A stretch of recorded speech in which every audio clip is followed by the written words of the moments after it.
On this episode of China Unscripted, the Chinese Communist Party is an unprecedented threat to the United States, but division in the government hampers America's ability to fight back, and how the CCP uses the ideology of deception to deceive us.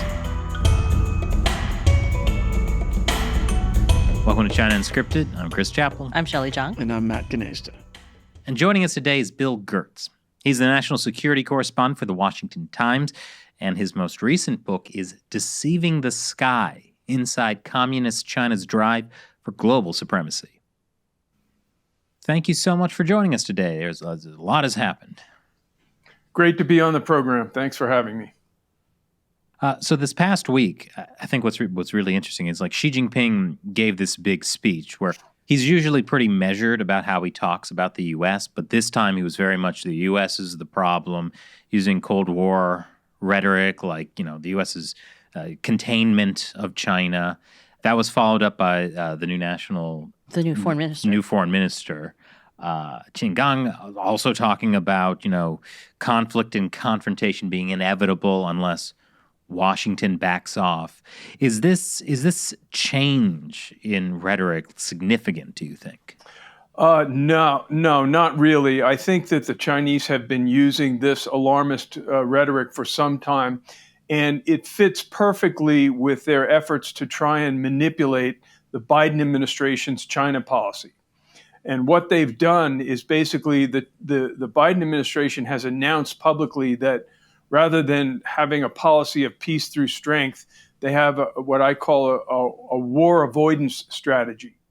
And that means that the Chinese are manipulating the policy by making alarmist comments. Qin Gang, for instance, Xi Jinping just recently said issued a new phrase that included the willingness to fight or to struggle. So I think that this is all part of a plan to get more concessions out of the Biden administration. If you recall, early on, I think it was in 2021, Deputy Secretary of State Wendy Sherman went to China. And during that time, she was presented a list of demands from China. And it was kind of outrageous that they would do that.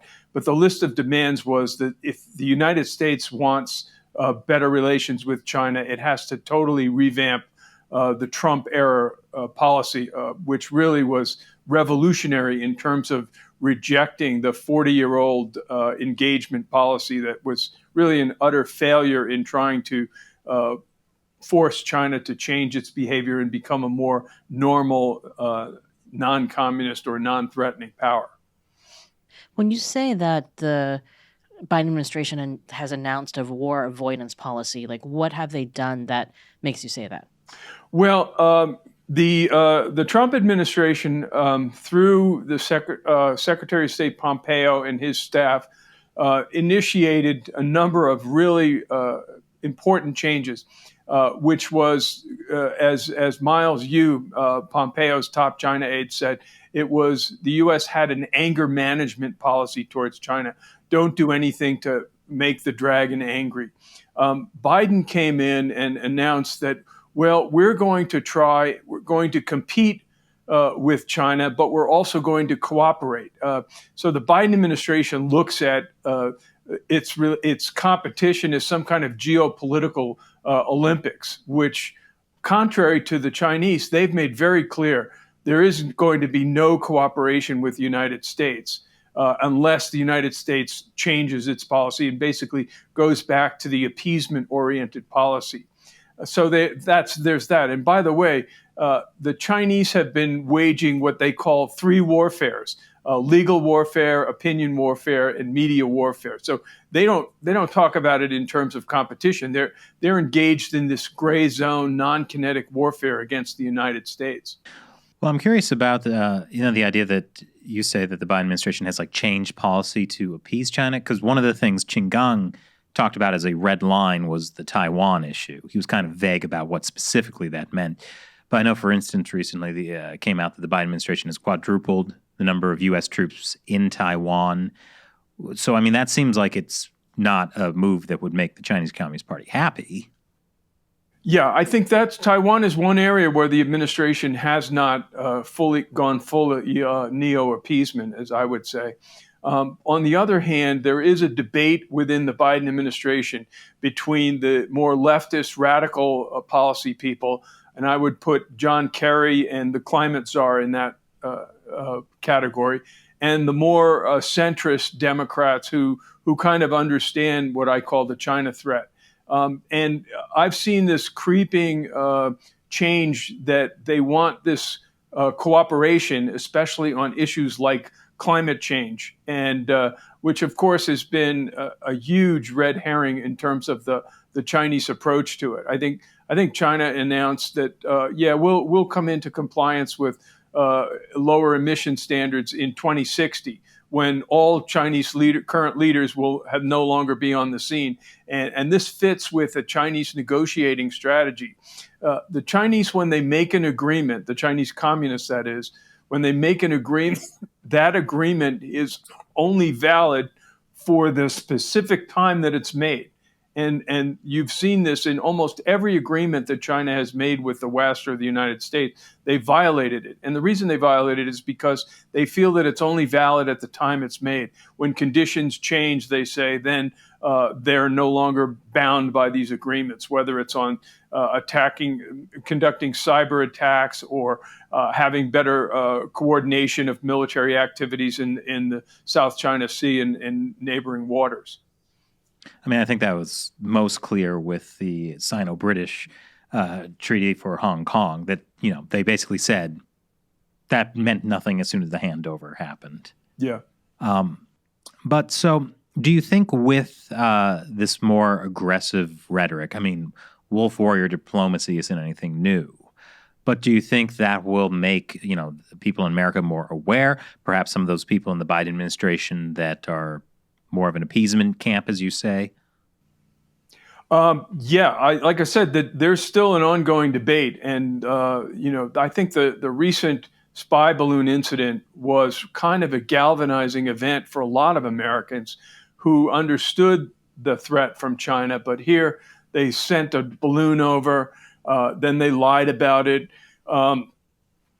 They have since recovered. The balloon was shot down off the Carolina coast. They've since recovered the details and the mechanics of that.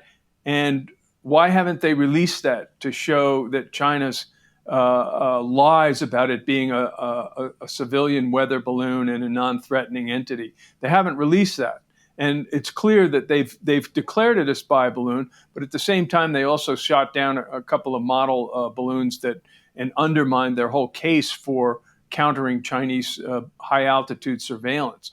So I think the administration needs to make public what they know about the surveillance balloon. And part of the problem is they invited the FBI in to conduct the investigation, which is very unusual, because normally on those kind of foreign intelligence things, the Pentagon would be in charge of what they call foreign exploitation. But once you put the FBI in charge, they have the least transparency of any agency of government. They're notorious for not sharing and withholding information from the public about what they know of foreign activities. Why do you think that decision was made? I think it was part of a policy to not upset the Chinese. Again, it reflects what I'm calling this neo-appeasement approach. And there's further evidence of that too, like the administration's explanation for why they didn't immediately shoot down the balloon when it was over Alaska or remote areas of Montana.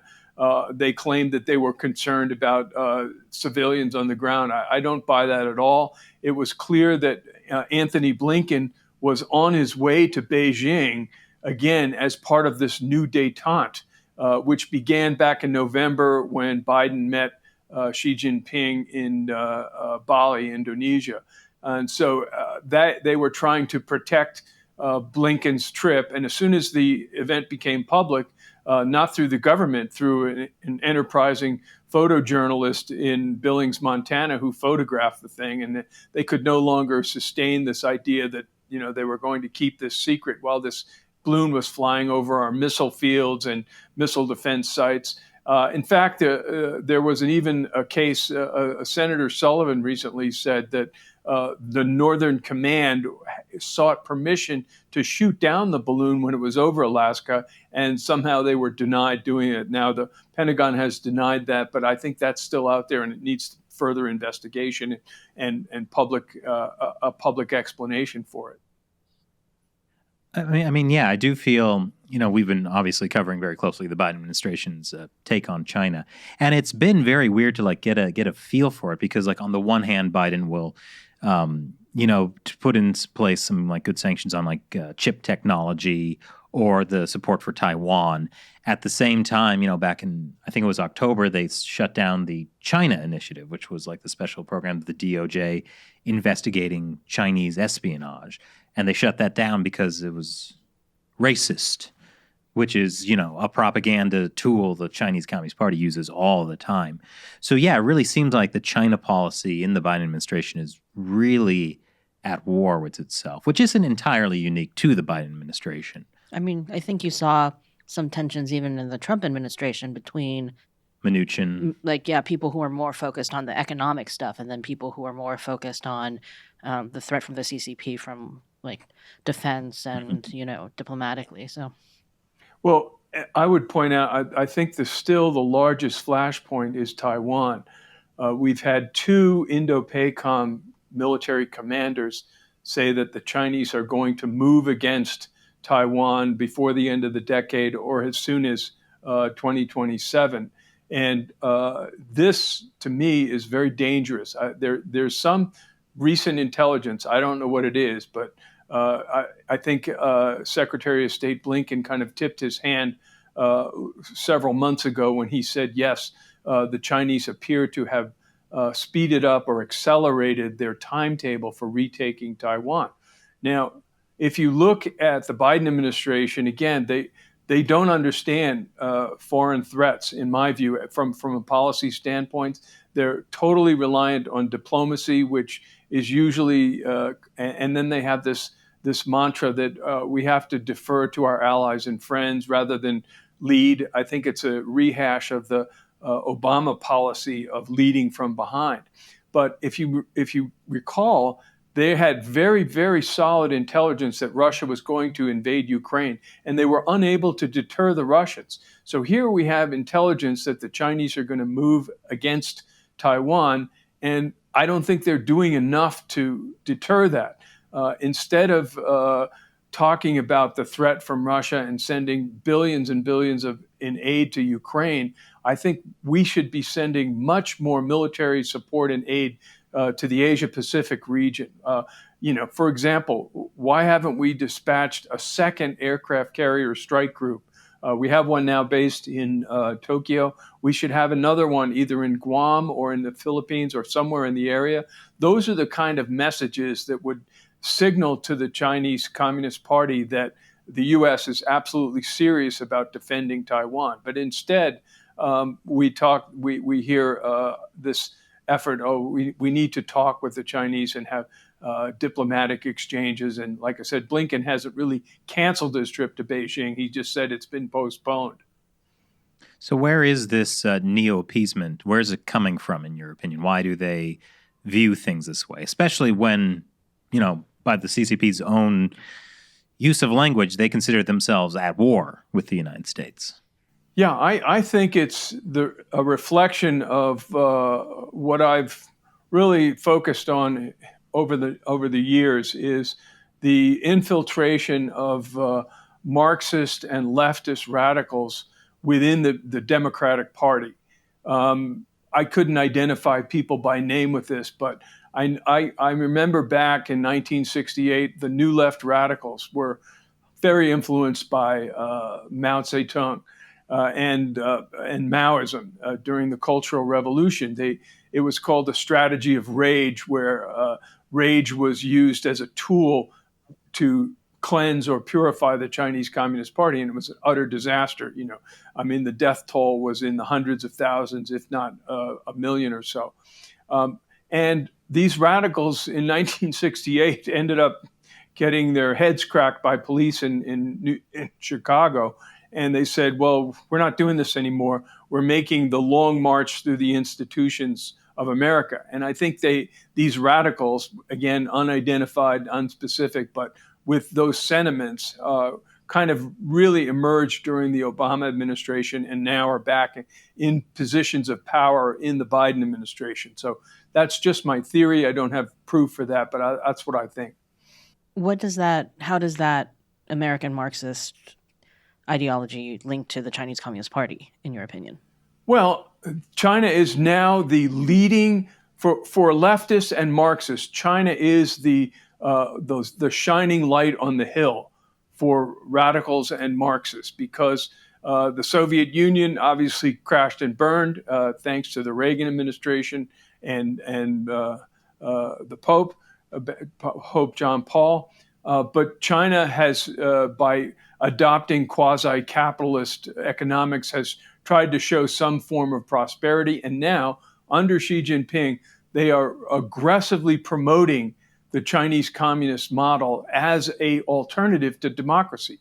And I think there's clearly an affinity for American Marxists and radicals in looking at China as the future. They would like to see a Chinese communist system here in the United States. There's no question about that. Well, I think what's strange about that is, I think should be pretty clear to Americans that China has, let's call them issues, such as the genocide or at least persecution of ethnic minorities, as well as a massive wealth gap between the poor and the very, very rich, which are both very much against what Marxists believe in, as far as I understand. Yeah, I remember, and this goes back to one of the key Trump administration policies towards China, which has not been fully backed by the Biden administration. And that was this idea that the Chinese Communist Party, with 95 million members, is all of China. The Chinese Communist Party promotes that narrative. I remember many years ago, a PLA colonel who was visiting some think tank in Philadelphia came to my office at the Washington Times, and I told him, I said, listen, and he said, you're anti-China, and I said, no, I'm very much pro-China, pro-Chinese people. I'm very much against the Chinese Communist Party, and he went into almost a hysteria over saying that no, there's no difference between the party and the people.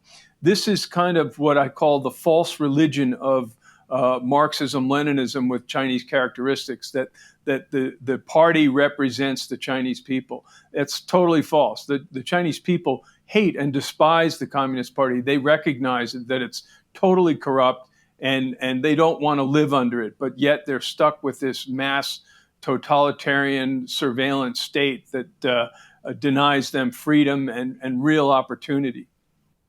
Right. So, I mean, how can an American Marxist square the ethnic cleansing and the massive wealth gap that's happening in China with also saying that China is the model we want to look towards? Well, they're believers in Marxism, Leninism. Every leader since Mao in communist China has had one typical narrative, and that is that China must lead the world against global capitalism led by the United States. So Marxist-Lenin, this is their religion. They believe it's not based on facts. It's based on things like historical materialism, which says that all progress is through struggle. The opposite is true. All progress is through cooperation. But there are these false precepts, and they're not based on facts. They're based on belief in Marxist principles and Leninist practice. And so it doesn't matter for them. And again, I'm not saying that all radicals have this view or even all Marxists, but I know that there are a number of people who advocate this and who believe that China is the model of the future. I mean, you get a sense of it with Tom Friedman, the New York Times columnist, who once praised China's system. What a great system! He said, "Oh, they have all this. They're making all this progress, and they don't have to deal with the nasty business of democracy and competing political parties." one thing I find interesting about people like Tom Friedman or some of these people who are maybe more economic apologists, like Wall Street apologists for China, is that like there doesn't seem to be actually a recognition of the Chinese Communist Party or that China is a Marxist-Leninist system. That there is an attempt to kind of almost like, let's just paper over that part. Like, let's not talk about like everything that they talk about in their speeches about compartmentalize the like human rights stuff and like, we can do business, make money. We can make money in China.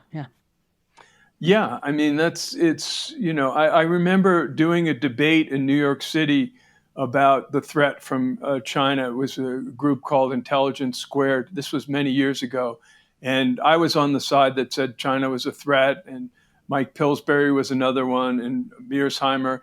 And on the pro-China side was a businessman whose name I can't remember, but Stapleton Roy, who was a big protege of Henry Kissinger in the diplomacy sphere. And after the debate, the businessman said to me, he said, "I've been doing business in China for 20 years, and I've never met a communist."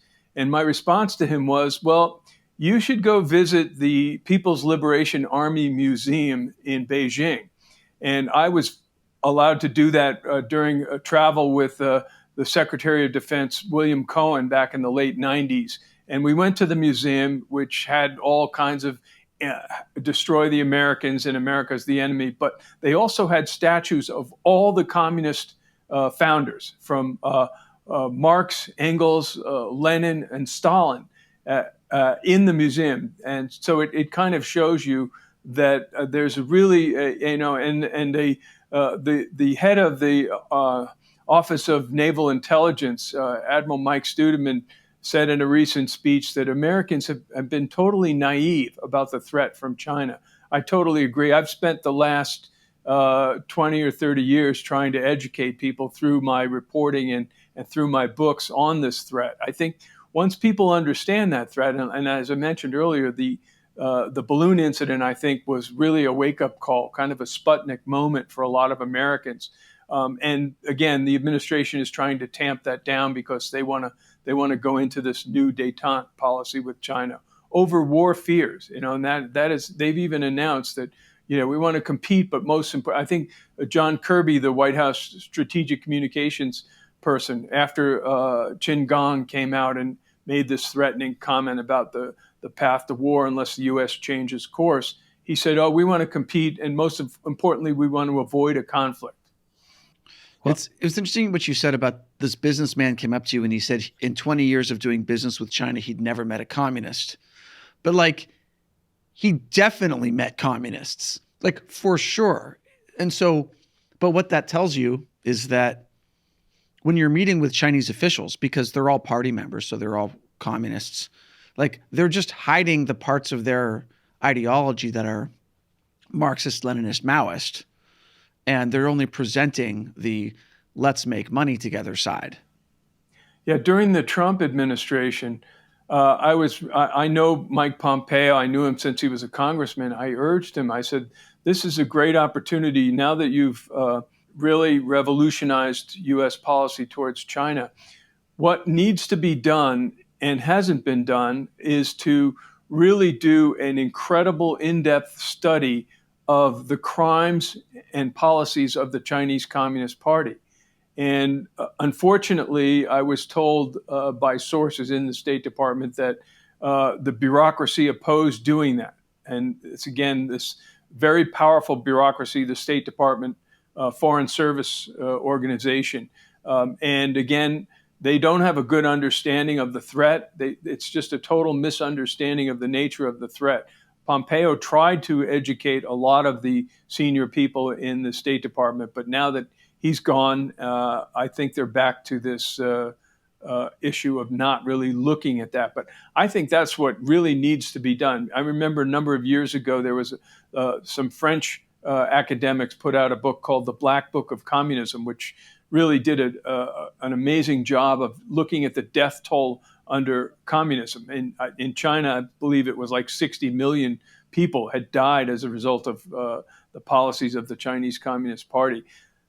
doesn't have to be that focused on the death toll, but I think if we really need to study deeply all of the various aspects. I've tried to do that in my most recent book, Deceiving the Sky, which kind of is a real good primer on the whole threat from China. It's cyber, intelligence, financial, political, and ideological. Well, I think really like one of the biggest obstacles in having people understand the threat of the Chinese Communist Party is that, I mean, I don't know about you, but I have the feeling that like in school, history classes kind of stop at World War II. I don't know even if they make it that far. Yeah, like you don't really learn much about communism. You don't learn about the Soviet Union. I never remember learning about the Holodomor, the famine in Ukraine in school. You don't know about the whole history of, what the Cold War was, what it was about. You might learn Vietnam was bad.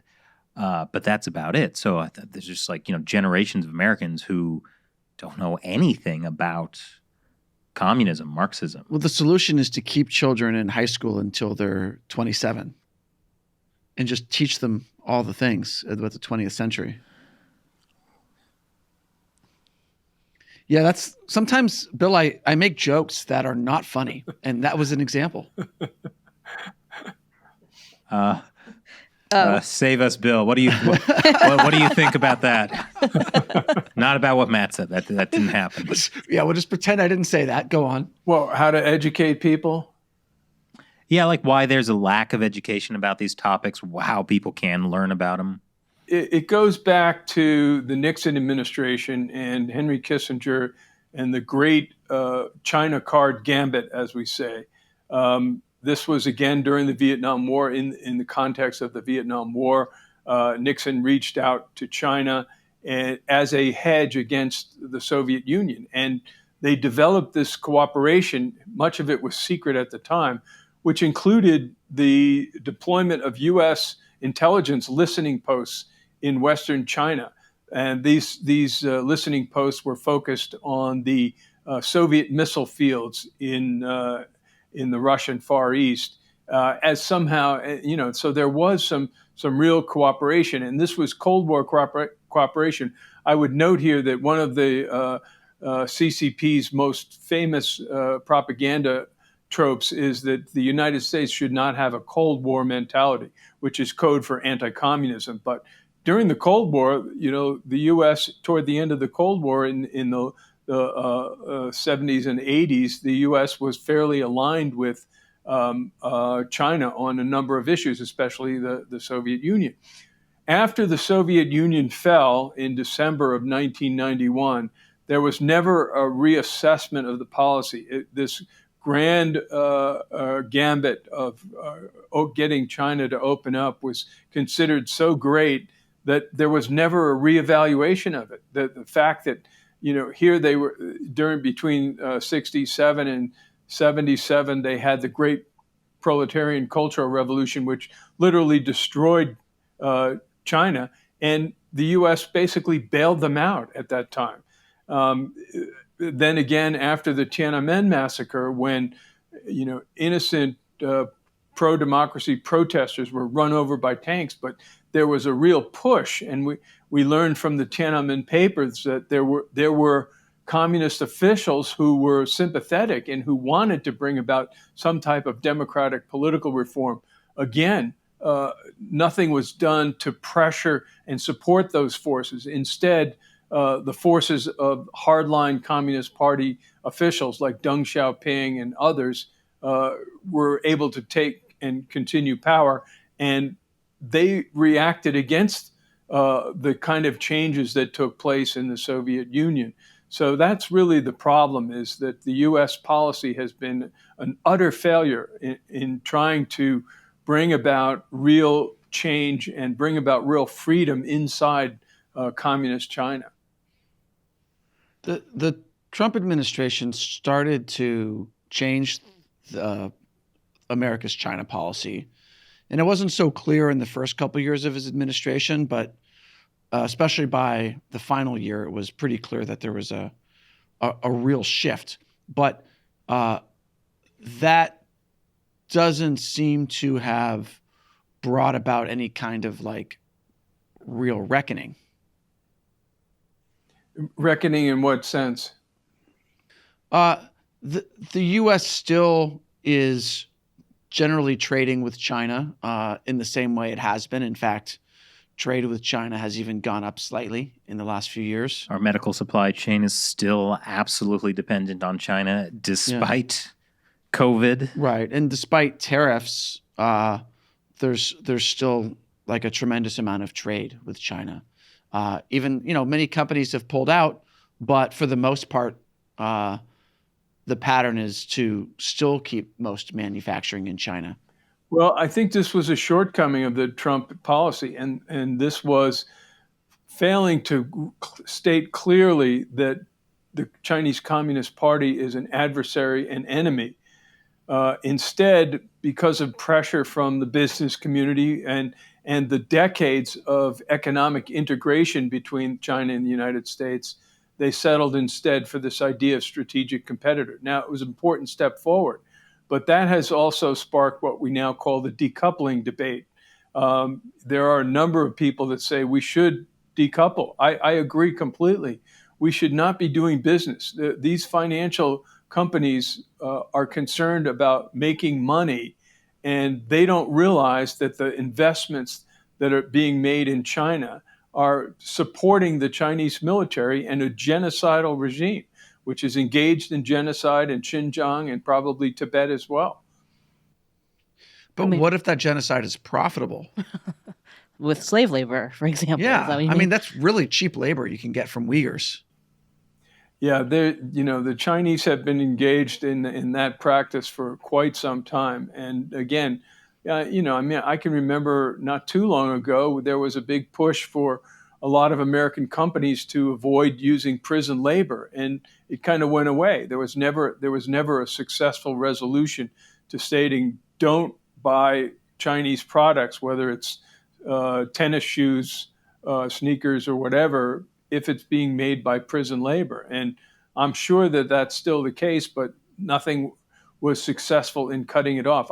We really need to begin decoupling from China.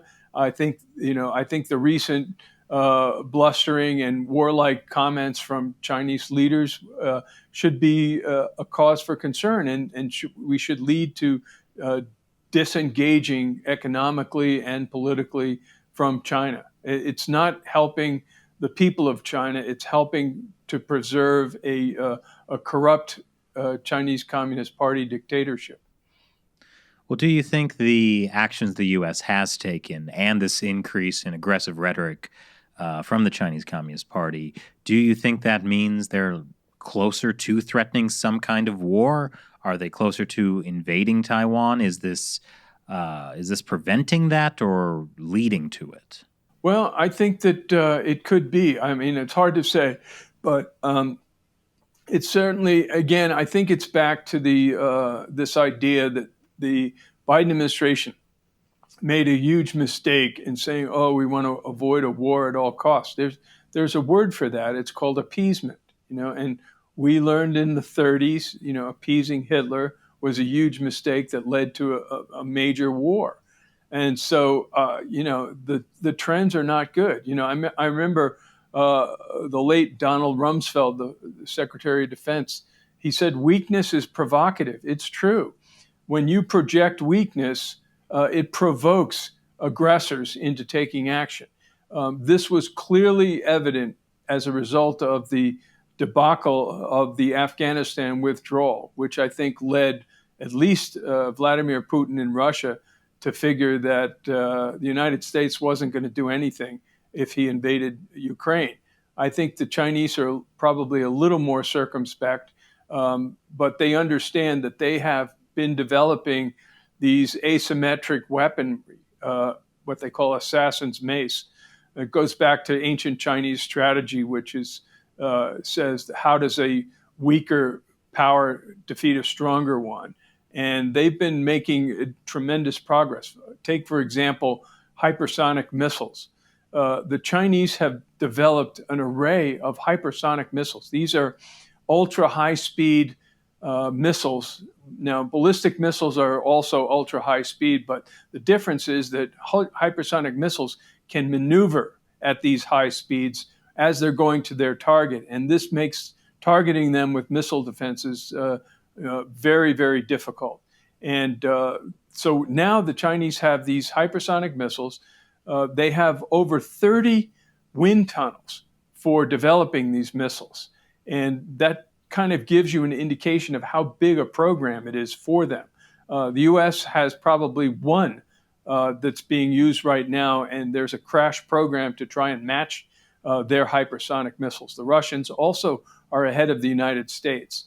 And by the way, the Chinese hypersonic missiles, they don't distinguish whether they're going to be armed with nuclear warheads or with conventional warheads. Whereas the U.S. has said already, because of anti-nuclear sentiment by the liberals and left within the United States, they've announced that the U.S. hypersonic missiles will not have nuclear warheads. So these are not going to deter, as we need to deter, both China and Russia from using these weapons.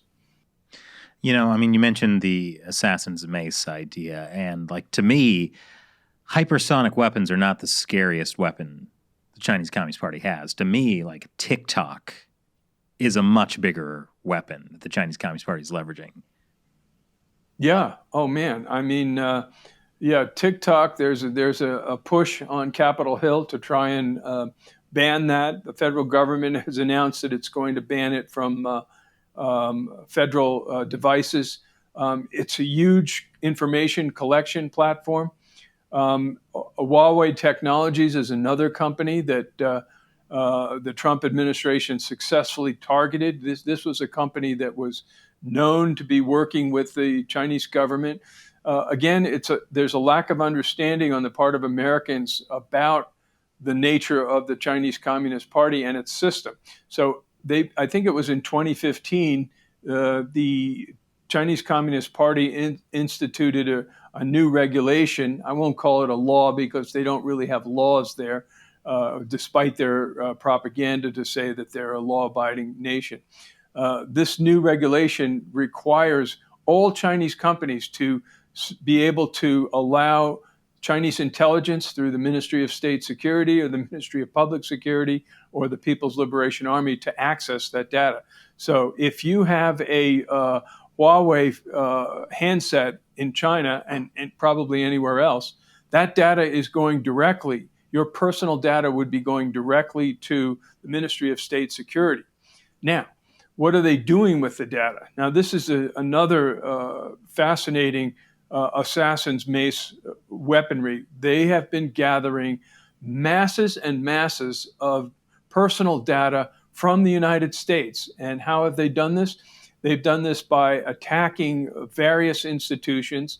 I'll tick off a few. First was the Office of Personnel Management, which is the federal government's repository of federal records.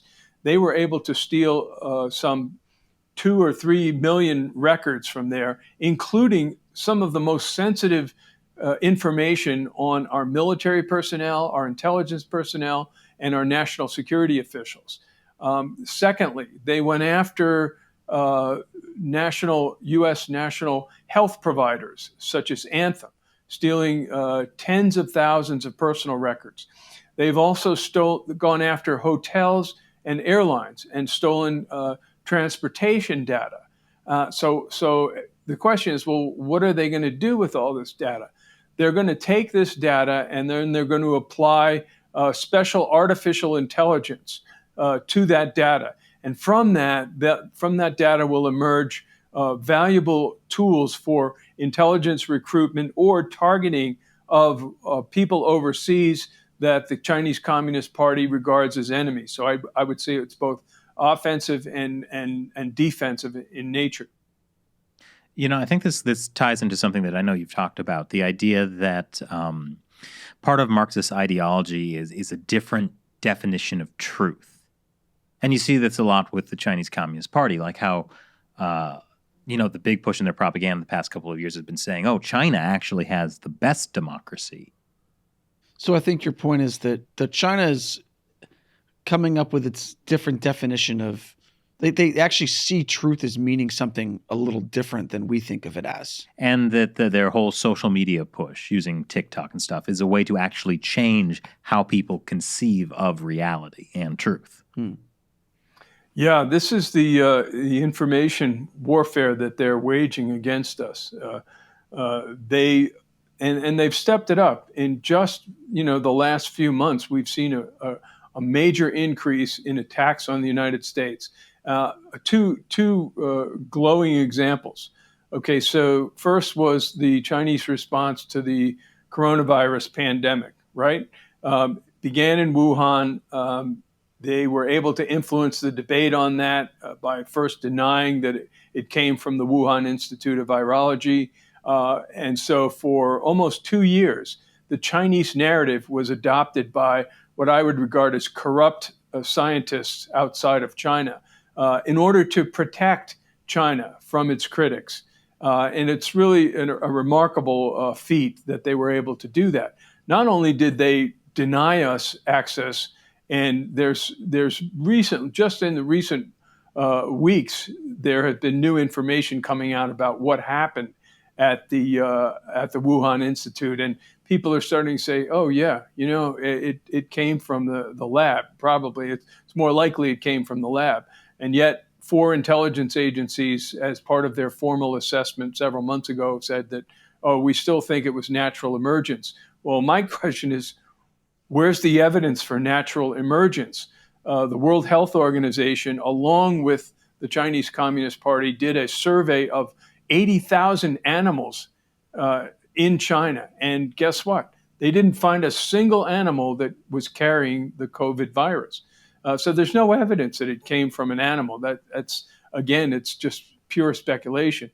And anyway, so the Chinese were able to obscure the source of the origin of COVID, and they blamed the United States. Their whole and yet there was never a strong reaction from the Western world, and specifically the United States. Similarly, on the war in Ukraine, Chinese propaganda and their official diplomats have been blaming the United States for causing the Russian invasion of Ukraine. And there's no pushback. I mean, we used to have what's known as the U.S. Information Agency during the Cold War. It went out of business in '99, and it was subsumed to the State Department, the same people that want to appease China right now. And they created something called the Global Engagement Center. And the Associated Press just recently ran a piece about how the Chinese were supporting the Russians through propaganda. And they quoted an official of this State Department agency as saying, well, we're really not going to go try and counter Chinese propaganda because it would be like whack-a-mole or something like that. So in other words, the State Department has literally surrendered the information warfare field to the Chinese. And we're getting killed in that space. We urgently need to have a regular, sustained effort to counteract Chinese Communist Party lies and deception. I mean, that's China Uncensored. Just wish YouTube weren't constantly trying to shut us down. And we certainly don't get any funding from the U.S. government. Sadly, no. You should be.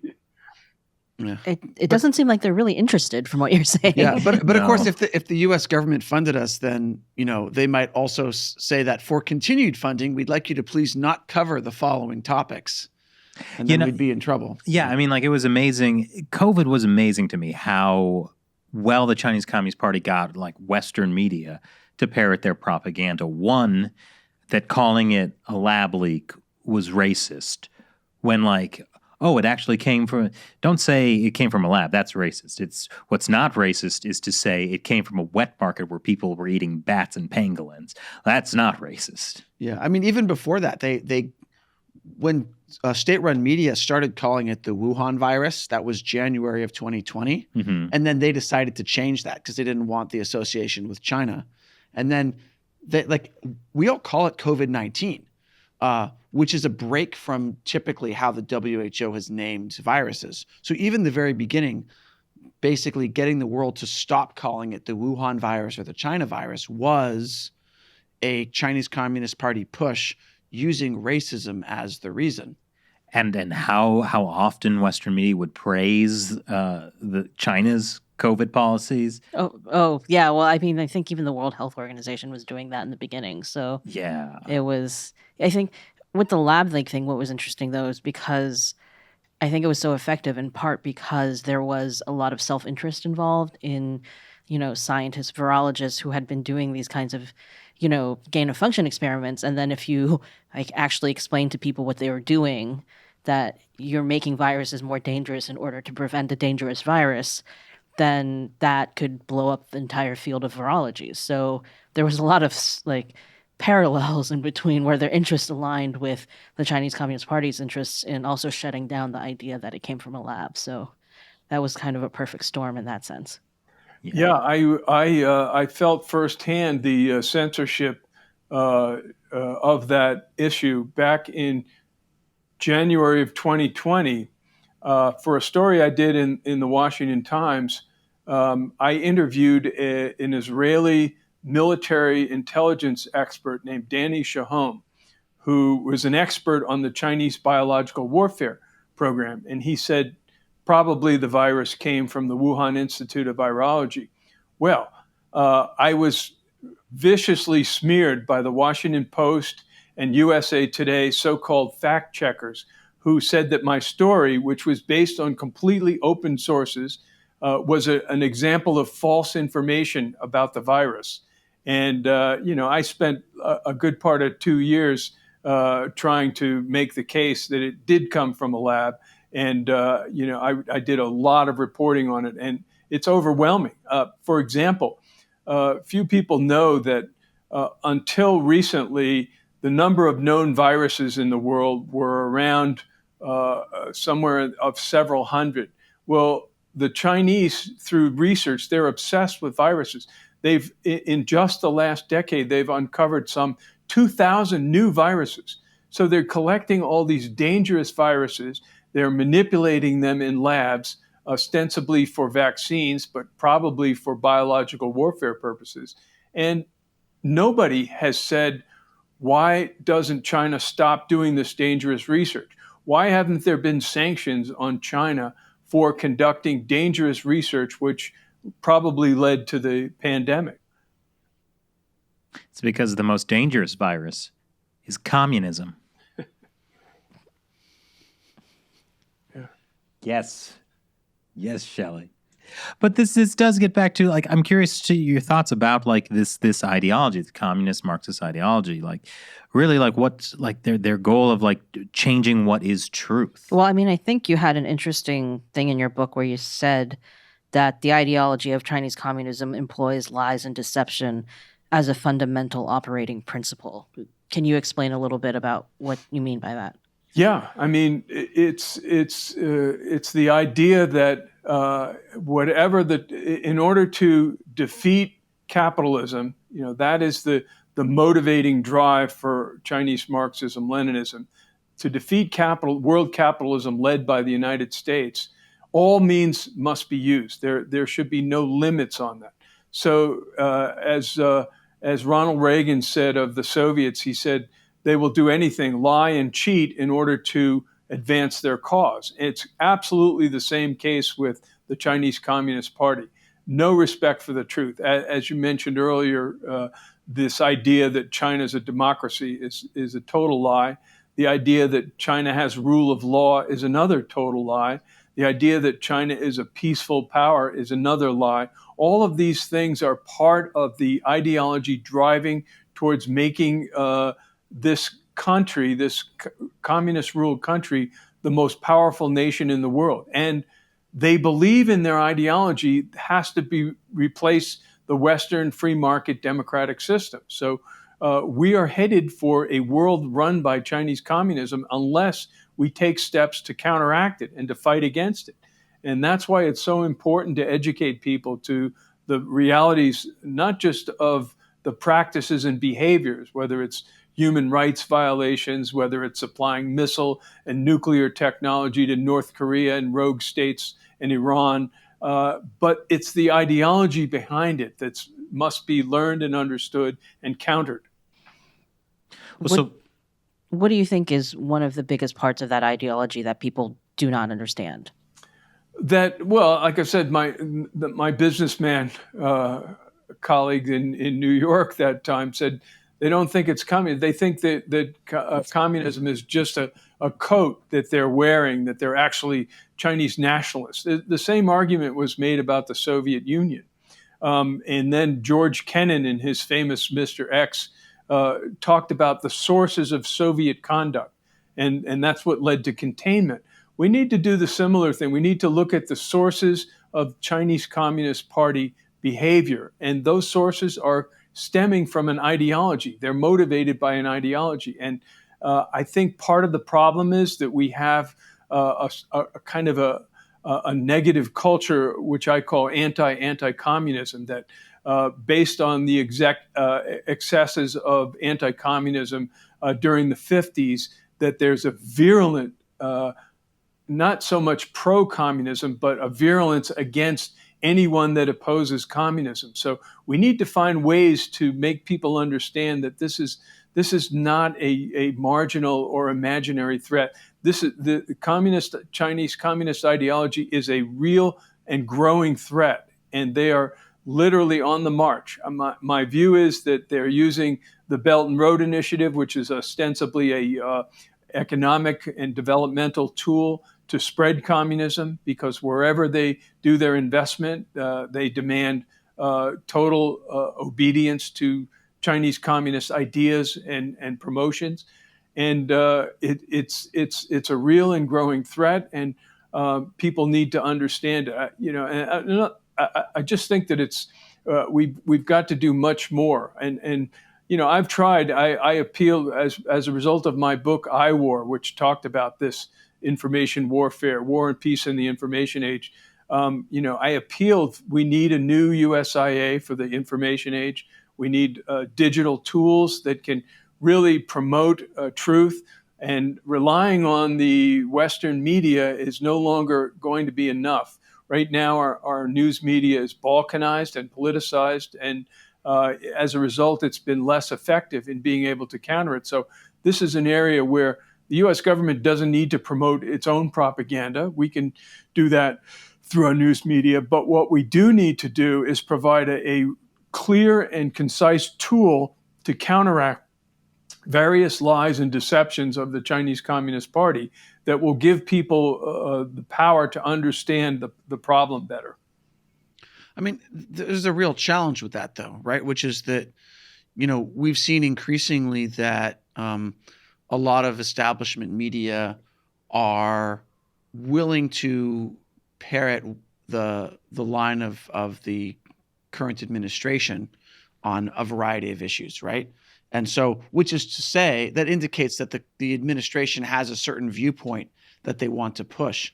So if you put additional power in the hands of the U.S. government to spread information, how do you prevent that from just being, essentially propaganda at American citizens for whatever the people in power want? Which could end up being very pro-CCP. It could be anything, but it certainly would be pro whoever's in power. Yeah, that's why I say it's not an easy problem. And one of the problems has been that the public affairs bureaucracy in the U.S. government has become so powerful. It's kind of like the tail wagging the dog, that they have been opposing all efforts to try to do counter disinformation operations. And it is a problem. You have to worry about that, the being politicized. And I think Elon Musk's purchase of Twitter is really something that's very valuable in providing some real balance and exposing the kind of government censorship that took place under the previous ownership. So, I mean, you've talked a lot about education and the idea that people need to understand that being against the Chinese Communist Party is not racism or some new form of McCarthyism. But what are some other things that, ordinary Americans can do? Well, that's a good question. It's really up to our leaders to do it. So I would say that ordinary Americans can at least appeal to their leaders, especially in Congress to really take action to try and prevent China from taking over the world. It's literally that's what we're looking at. But it's not easy to do right now. America is very divided politically, and so it's very difficult to work on a consensus. But I think that on the issue of the China threat, there is an emerging consensus between both political parties. Now, the more and more the Democratic Party is subverted and influenced by radical Marxists, that's going to make that much more difficult. Is there some kind of, I don't know, podcast that people could listen to understand this better? And this is not a shameless plug on our part. Yeah. I mean, Matt, actually, about a year ago, I launched a new podcast, which it's new for me. It's called Victory Over Communism with Bill Gertz. And I try to do 1 or 2 episodes each month. It's a freelance project. It's not related to the Washington Times, but it basically looks at 2 things. One, I address Marxism, Leninism with Chinese characteristics for the new era, which is the latest iteration under Xi Jinping of Chinese communism. And I look at what the ideology is, why it's incorrect and wrong. And then I offer a counter proposal, which is based in part on Judeo-Christian principles. I then do a news segment of the podcast, and then I end up with a short interview section. And I've interviewed some amazing people, including Miles Yu, the former State Department China policymaker, who I mentioned earlier, and former Assistant Secretary of State for East Asia and Pacific Affairs, David Stilwell. And so I think it's an important tool, especially for young people. I think that it's hard to talk about ideology like that, but again, it's helpful that I always mention that I said, this is not about people, this is about ideology. In America, people are free to believe in whatever they want, but the point of the podcast is to try to help people to better understand what we're up against and what we're facing in these destructive ideologies. I'm curious, why do you feel like the Judeo-Christian part is so important in countering communist ideology? Well, if you look at communists and Marxists, the overriding feature of it is atheism.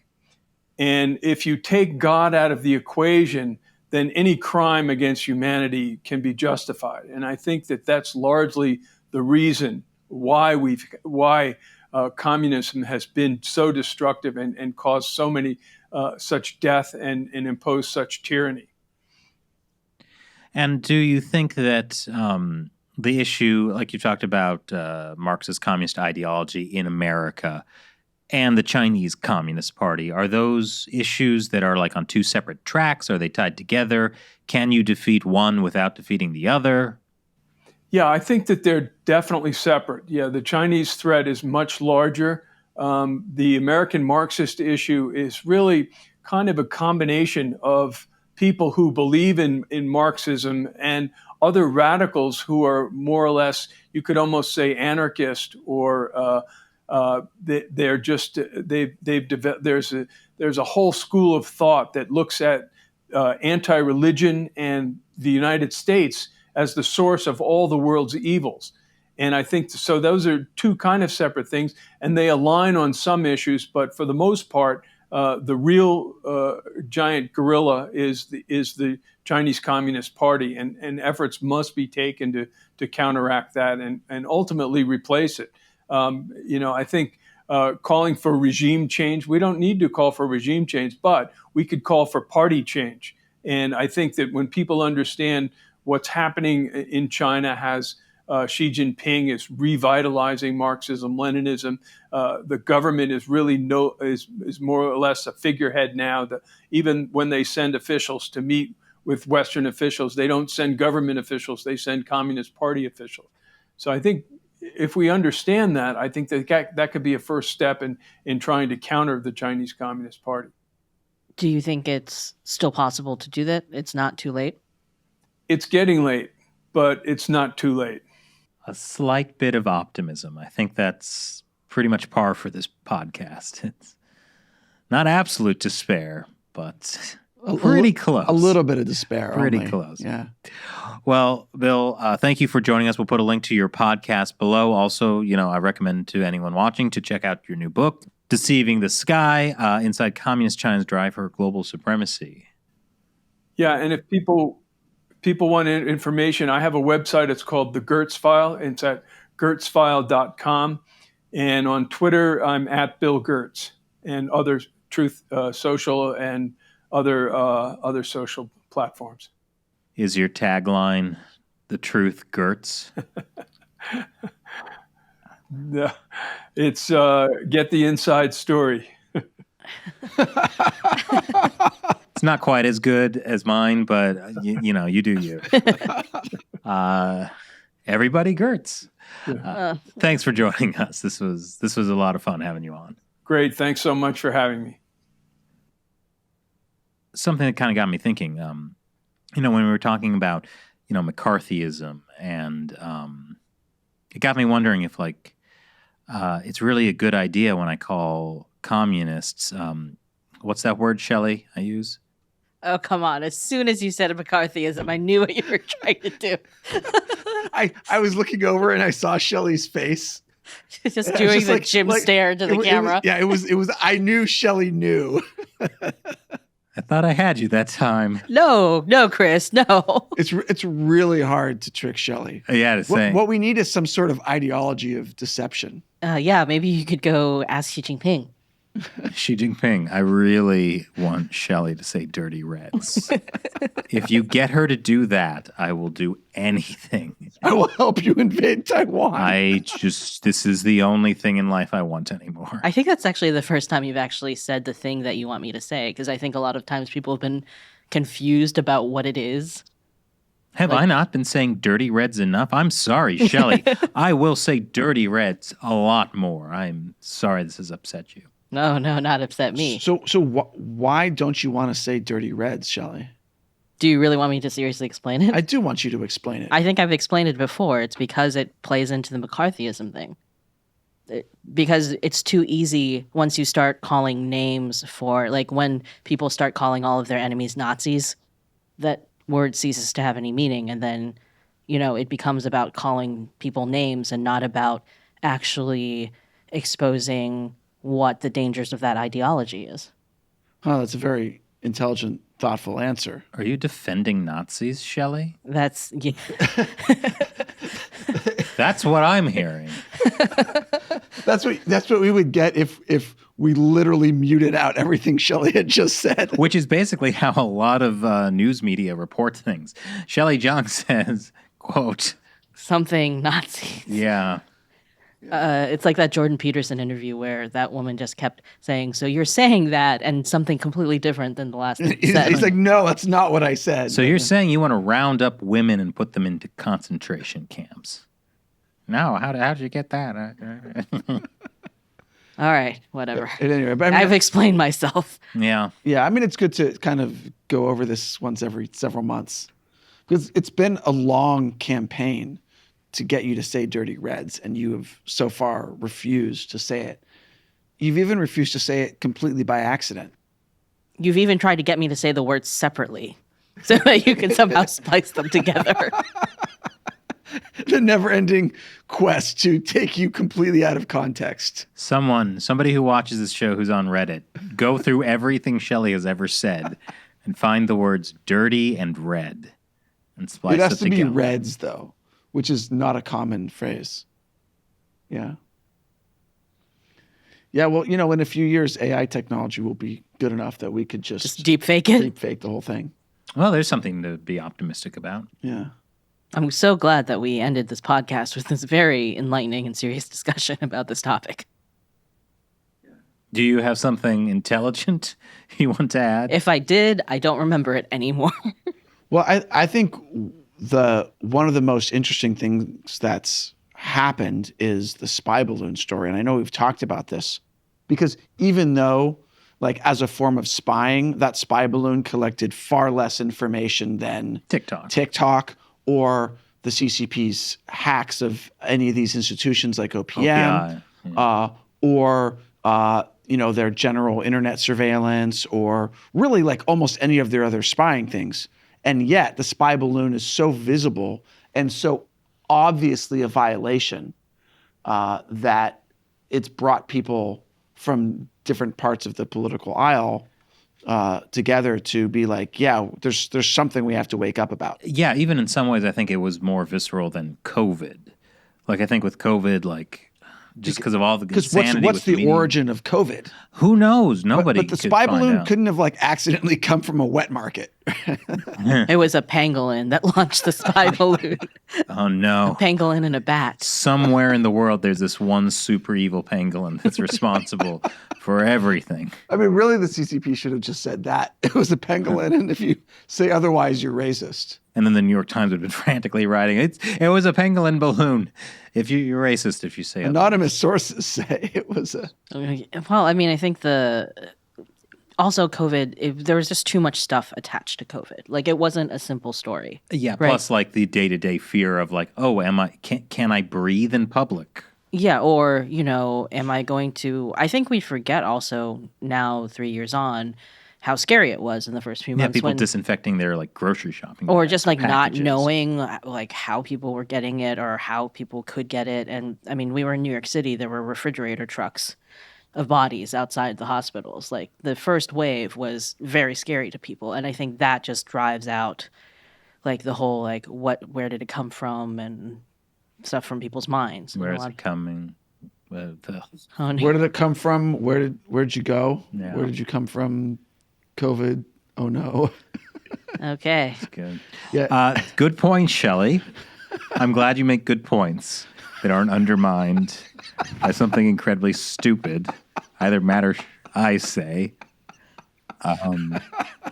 But okay, Matt's point about the spy balloon being a good, that was a good point. Yeah. I mean, honestly, what would the show be without me and Chris, especially me, making stupid comments? The answer is nothing. So let's leave it at that. Possibly a more watched podcast. But we wouldn't want that. But if you're still watching and you've made it this far, it's because you like the way we go off the rails. So, yeah. Train wreck every time. Yeah. Thank you. Yeah. Okay. Can we end it now? Why? Do you have somewhere to go? Do you have laundry to do, maybe? You got a whole basket full of dirty reds? Thanks for watching China Unscripted. I'm Chris Chappell. I'm Shelley Chong. And I'm Matt Ganesta. We'll talk to you next time.